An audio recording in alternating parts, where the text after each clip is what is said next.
Okay. Nice to meet you. Here, Jen. Okay. You ready? Yes. That's very nice.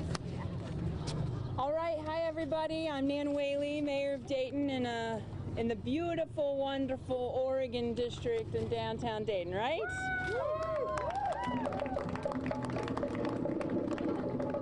I don't normally get that nice response from the bongo drums.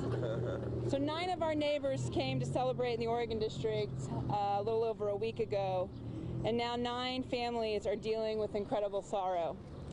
And a dozen more families are trying to wrap their heads around the violence that changed the lives of their loved ones forever. Now, the Oregon District, as we can see, is a place full of so much life. That is why it is especially painful for it to be the site of such tragic loss. But I have no doubt that it will continue to be a place for us to come together for celebration, including celebrating the lives of those we lost. A thing I have thought about a lot is the video of our Dayton police officers running toward the gunman who was carrying a weapon bigger and more powerful than their own. When President Trump was in town, he told Sherrod Brown and I that he wanted to give those officers a big award. Senator Brown said, "Mr. President, if you really want to do something for these officers, we need to make sure they aren't facing weapons like these anymore." And Senator Brown is exactly right.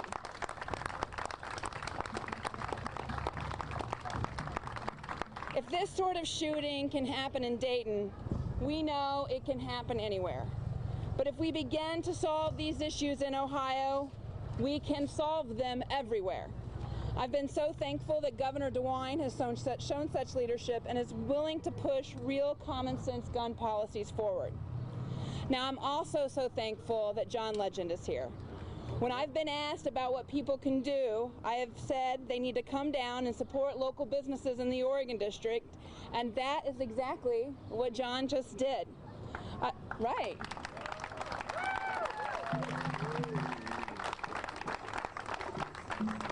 I've also said that people need to call their legislators and demand they take actions on policies that will prevent future tragedies, which I know that John's going to talk about now. Please give the Springfield native a big Dayton welcome, Mr. John Legend. Thank you, Mayor.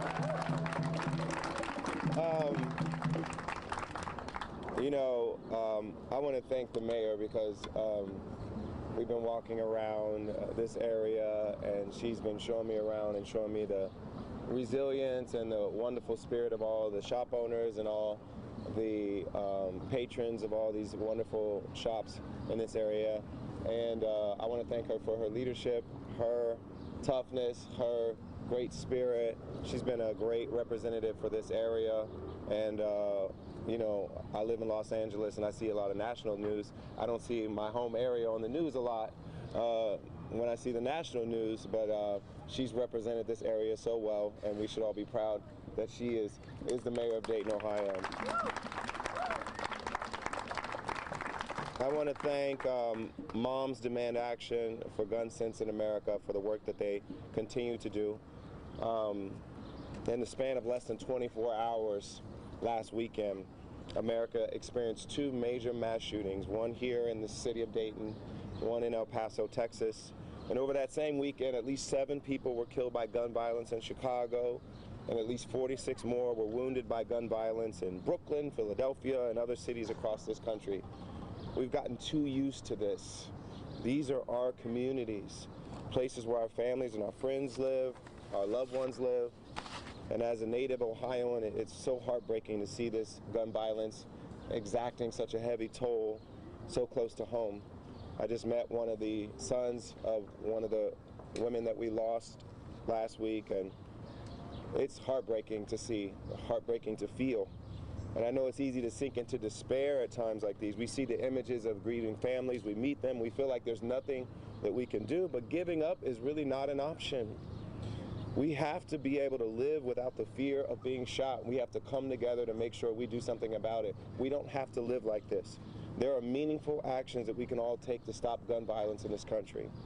We've heard politicians send their thoughts and prayers while failing to act. We are done with that.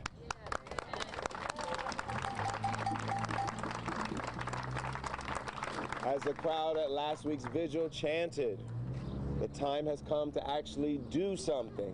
Do something. We're tired of American children growing up thinking active shooter drills at school are normal. We're tired of hearing people say that they worry about being shot every time they go into a public place like a mall or a movie theater, a restaurant, a school, a house of worship, or a music venue. We're tired of bigotry and hate turning lethal because of easy access to guns. We can do better, and we must do better. And it's possible. It's been done before. On April 28th in 1996, a 28-year-old man drove his Volvo to Port Arthur, Australia. Before the day was over, he had killed 35 people and wounded 18 others, all with a semi-automatic weapon that he carried in his tennis bag. And sadly, this story sounds like another weekend in America. But what may not sound familiar is what happened next. Within a few weeks of the tragedy, elected officials in Australia joined together. They banned semi-automatic and other military-style weapons. The federal government of Australia prohibited their import, and lawmakers introduced a nationwide gun buyback program to encourage Australians to freely give up their assault-style weapons, and many of them did. And what has happened since? Violence across the country went down, not up. Tyranny did not come. Australians can still go hunt. And as for mass killings, in the 2 decades following passage of the ban, there was not one. Zero. Gun violence in general declined dramatically, and perhaps most strikingly, suicide rates also decreased by 80%. This is possible here too. We're not some distinct species of human that can't stop shooting each other, but we put too many guns in too many people's hands, and when you put that much death and destruction in someone's hands, somebody's going to die. And we keep seeing the result of that in suicide rates, homicide rates, and we have to do something about it. We know that restrictions on assault weapons and high-capacity magazines can help prevent mass shooting injuries and fatalities. Over the past decade, the 5 deadliest mass shooting incidents in America all involved the use of assault weapons and high-capacity magazines, just like the shooting here in Dayton that took 9 lives, wounded 27, and devastated this community in less than 1 minute. Background checks on every gun sale are crucial if we are serious about preventing gun violence. The House of Representatives already passed a bill to require background checks on all gun sales over 5 months ago. But astoundingly, the Senate hasn't even considered it. They haven't even put it to a vote. It's time for them to act to pass background check legislation and a strong red flag bill right now.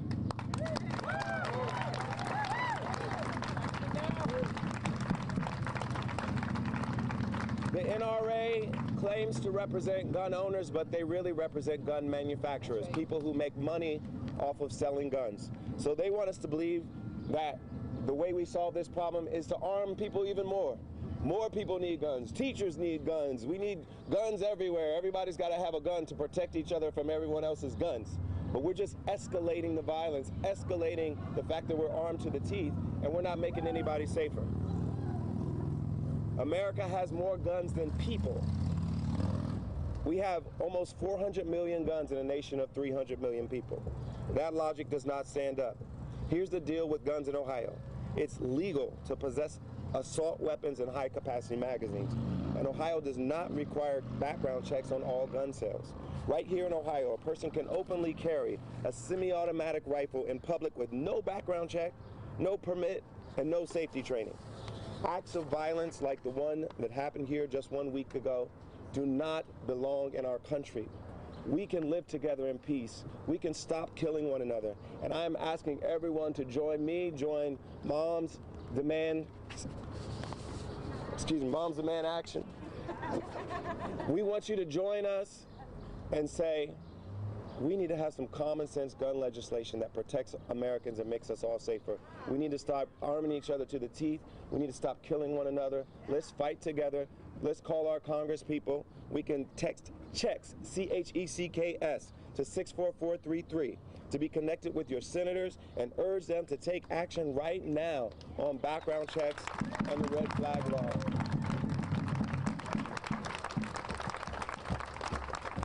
every time one of these events happen, we see the strength of the community. We're inspired by everyone's resilience. But let's stop requiring that level of strength and resilience from people. Let's prevent these things from happening in the first place. Let's fight for common sense gun legislation. Let's make sure that we're protecting our kids so they don't have to grow up in an environment where they're having active shooter drills in schools and worried about every time they enter a public place. Let's do something about this. It's time to start acting. Thank you so much.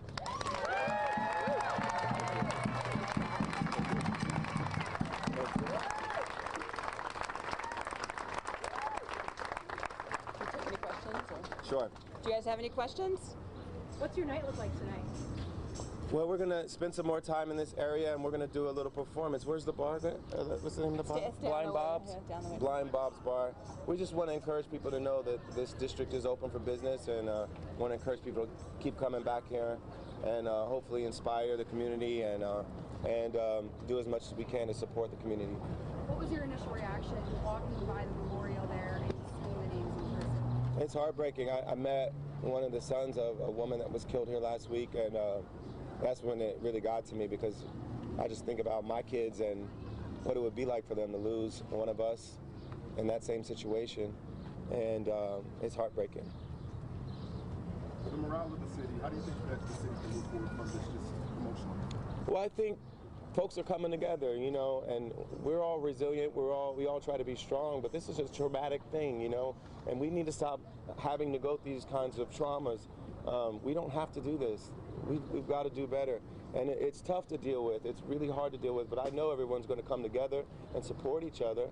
But where do we go after that? We have to come together and say, enough is enough. Let's change the conditions that are resulting in these tragedies far too often in America. What is your direct message to President Trump? My direct message to legislators, to the president, to all of them is the NRA doesn't represent America.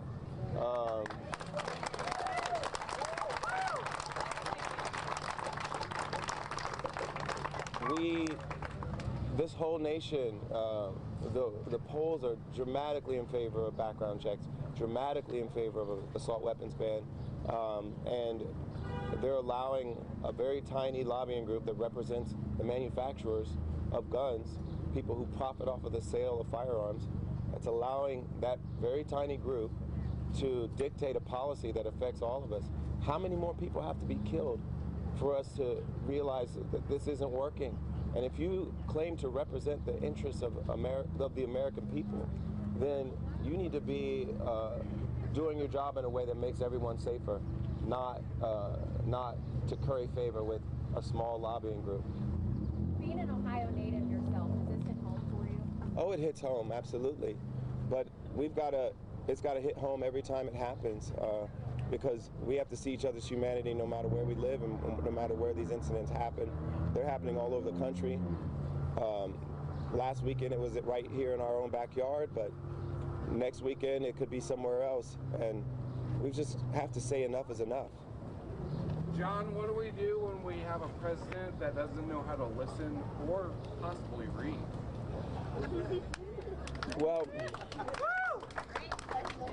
Well, first of all, we all know when the election is, and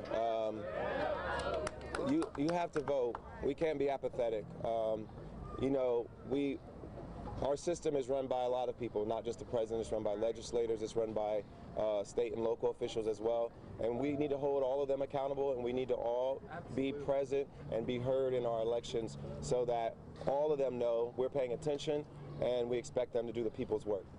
We the people. Thank you all. Thank you. Thank you. Thank you. Thank you.